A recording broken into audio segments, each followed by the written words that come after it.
Hola chicos, esto es la intuición de un Michi liberal. Soy un pequeño Michi que te contará de temas globales o nacionales que nos afectan a todos. El socialismo corporativo, el mal del siglo XX y siglo XXI. Como explicamos en el vídeo 1, el socialismo corporativo es la mezcla entre banqueros y corporaciones con los políticos, ya sea de derecha o izquierda. Y ustedes se preguntarán cómo surgió, de dónde vino. Y para eso contaré. Socialismo corporativo, historia política en el siglo XX y XXI. A partir de aquí olviden todo lo que les enseñaron, o tal vez cuestionar. La historia oficial nos cuenta que entre 1947 y 1991 hubo una guerra política e ideológica entre Estados Unidos y la Unión Soviética. A esa guerra política e ideológica se le llamó Guerra Fría, donde Estados Unidos con postura capitalista se enfrenta con la Unión Soviética con postura comunista, en donde casi nos conducía al borde de una tercera guerra mundial. Esto es la parte visible de esta historia, y como repito de nuevo, es la parte visible de la historia, pero a continuación contaré la parte invisible de esta historia. La parte invisible de la historia es que capitalismo y comunismo eran lo mismo en estructura. Repito, el comunismo y capitalismo eran los mismos en estructura. Voy a detallar por qué capitalismo y comunismo tienen la misma estructura. En el capitalismo del siglo XX tienes menos Estado, más banqueros y más corporaciones, mientras que en el comunismo era todo lo contrario, había más Estado, menos banqueros y menos corporaciones. Por ende, pongámonos a razonar, ambos compartían los mismos agentes, que son los banqueros, corporaciones y el Estado. Son diferentes en el nivel pero iguales en estructura. A esta estructura del Estado mezclándose con banqueros y corporaciones se le llama ni más ni menos como socialismo corporativo.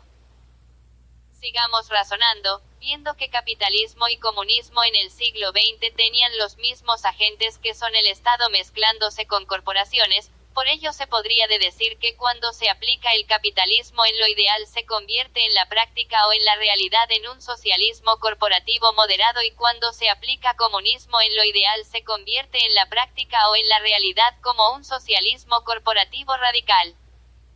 Por ende, la historia debe contarse que se enfrentaron el socialismo corporativo moderado representado por Estados Unidos y el socialismo corporativo radical representado por la Unión Soviética.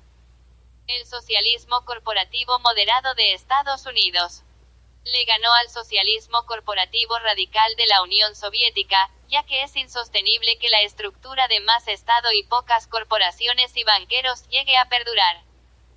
La Unión Soviética quiso resurgir con Mikhail Gorbachev a través de la perestroika y glasnost, pero causó una fuerte crisis económica y política, disolviendo la Unión Soviética y fin de la Guerra Fría. Lo que hizo Rusia después de la caída del muro de Berlín a través de su presidente Boris Yeltsin fue modificar el nivel de la estructura y aumentó el número de corporaciones y banqueros. De esa forma corrigió el error del socialismo corporativo radical, haciéndolo más estable. El mismo proceso pasó con China con el presidente Deng Xiaoping. Aquí China solo reformó una vez su economía, a diferencia de Rusia, que lo reformó 2 veces para poder estabilizarse. China también modificó la estructura y aumentó el número de corporaciones y banqueros. De esa forma corrigió el error del socialismo corporativo radical, haciéndolo más estable. En el siglo XXI se podría decir que los nuevos rivales serían China y Estados Unidos desde un punto de vista comercial y político, sin dejar de lado la disputa por la influencia política de la isla de Taiwán.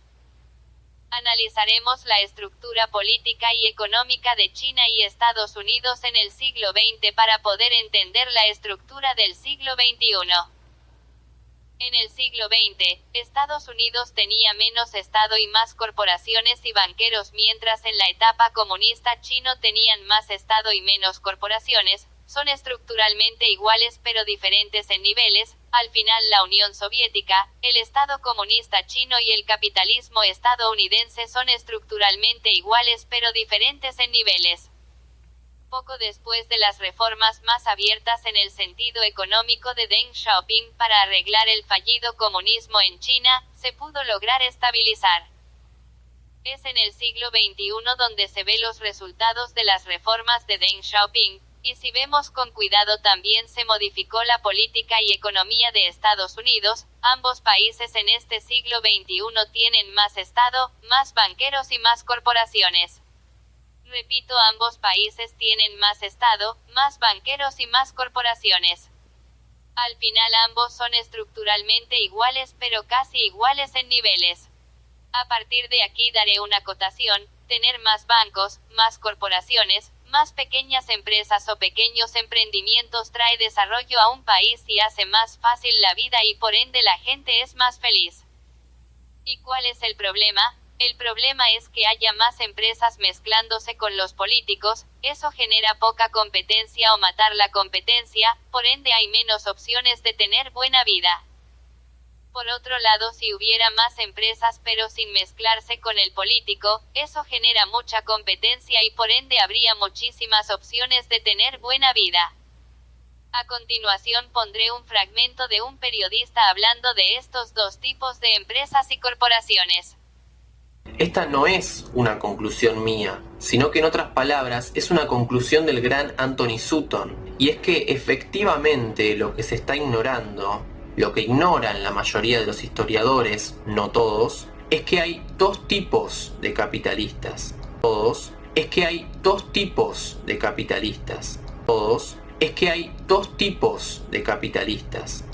Los de laissez-faire o libre mercado, que son la mayoría, y los capitalistas monopolistas. Estos últimos, los monopolistas, son acérrimos enemigos de la libre empresa y se han beneficiado mutuamente con los socialistas. Oficialmente los bolcheviques se encuentran en el extremo izquierdo del espectro político y los financistas de Wall Street en el extremo derecho. Por lo tanto, una alianza entre ambos resultaría absurda. Pero no solamente hubo una alianza, sino que además se mantuvo durante décadas. Cabe aclarar que esta obra